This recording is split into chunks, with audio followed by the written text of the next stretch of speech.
Кыргыз кодекси. Кыргыз элинин аскердик жана эл аралык мамилесинин тарыхынан биздин замандын 7-кылымынан тарта кыргыздардын элчилик иштеринин өскөндүгү байкалат.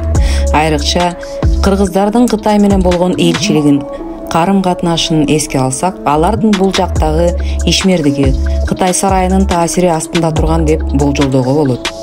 Ортолук мамлекеттин байыркы кыргыздарга көрсөткөн өзгөчө жылуу мамилеси баарынан мурда кыргыздардын бир кыйла зор согуштук күч-кубатка ээ болгондугу менен түшүндүрүлөт.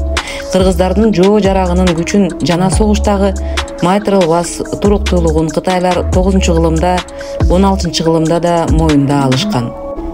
Кыргыз элинин өз мекенине эркин жана көз каранды эмес жашоого болгон соолбоз сүйүүсү белгилүү.